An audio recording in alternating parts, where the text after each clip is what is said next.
Welcome back. Well, as Indonesia continues to push the growth of the digital economy amid a post-pandemic recovery, the digital financial service has overtaken e-commerce and is projected to grow at 17% in gross transaction value by 2025.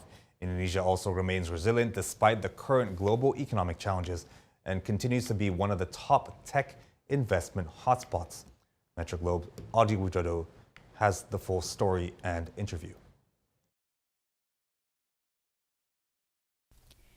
Indonesia continues to push the growth of the digital economy, and according to the Economy C report by Google, Temasek, and Bain & Company, Indonesia's digital economy will hit $77 billion by the end of the year.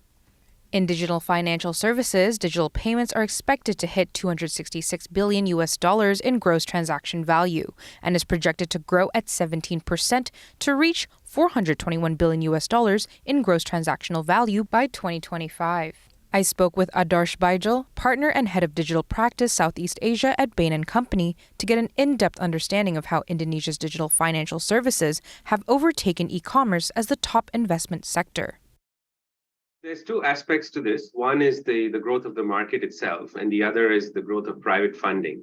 Maybe first, just on the market, e-commerce remains the largest market across the digital financial sectors, across the digital sectors. It grew very rapidly at 22%, and given the size, that's really impressive. Digital financial sectors also grew rapidly, but they're not as mature. They're still quite nascent. So the starting point is quite small, and so the growth rates are much higher for some of the segments of digital financial services, at 30 to 60% for sectors such as investments or lending. When we look at the funding, it's quite interesting to see that funding into digital financial services is really picked up and now overtaken funding into e-commerce. So it's the largest share of private funding in the first half this year. There are multiple reasons for this. E-commerce is now a more mature space. There are large platforms, and we see the private funding into this sector slowing down a little bit. However, digital financial services is rich both in the breadth of opportunities, because there are multiple sectors here: payments, remittance, investments, insurance, and lending. And then several of these, except for payments, all of the others are still very, very nascent. So the digital part of the market is still very small compared to the overall market. We're talking about low single digits of penetration, less than 5% penetration in some cases. Indonesia has the highest underbanked population in Southeast Asia. With this in mind, how do you see the potential growth for digital banking and also the financial industry in Indonesia?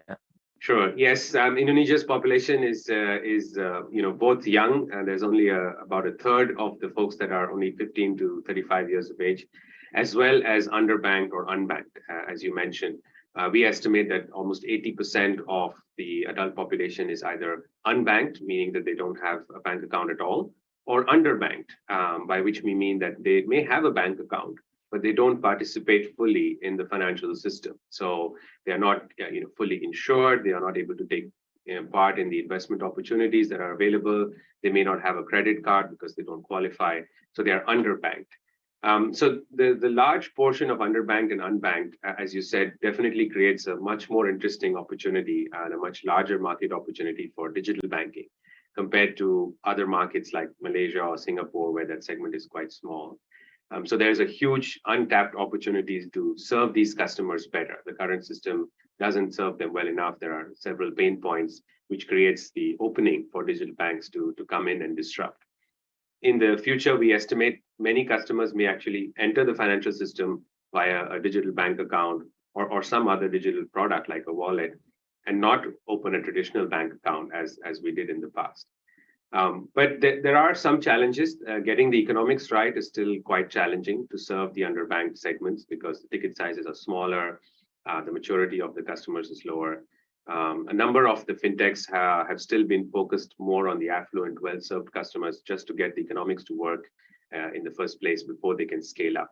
It'll be important for these players to start to go further down the pyramid and really scale the business model.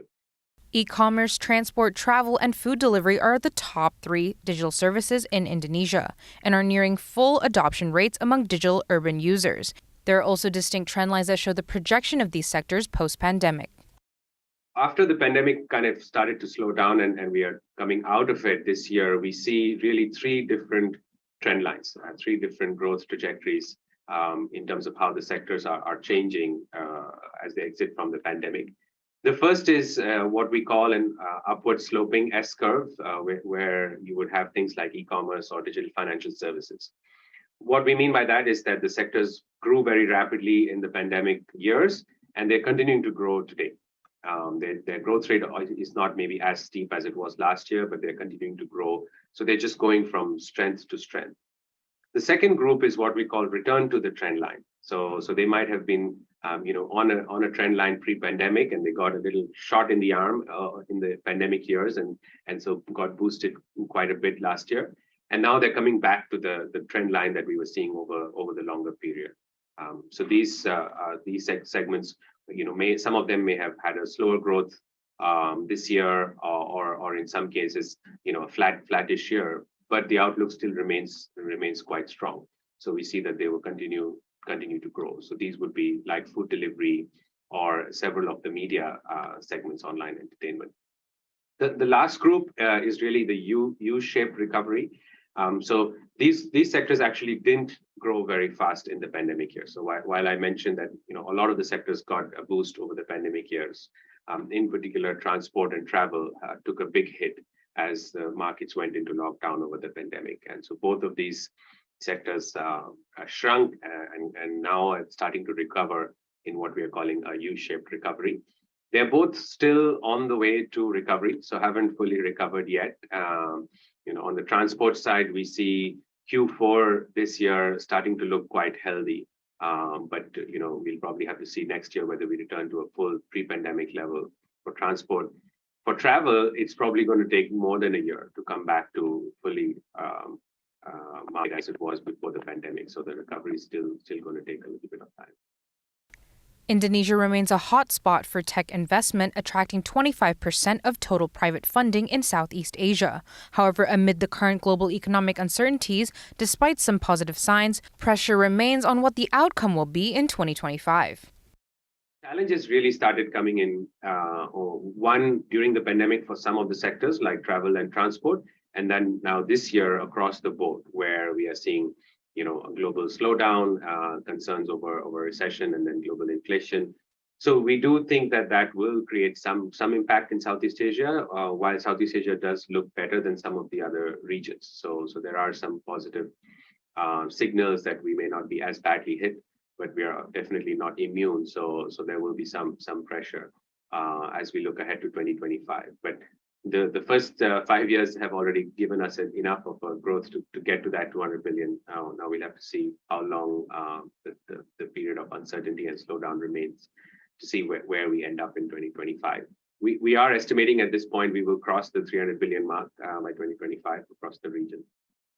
Despite these challenges, Indonesia remains resilient, with growth in enablers such as payments, funding, logistics, internet access, and consumer trust improving over the past 6 years, which has helped maintain the momentum for the country to expand digital inclusion and profitability in the sector.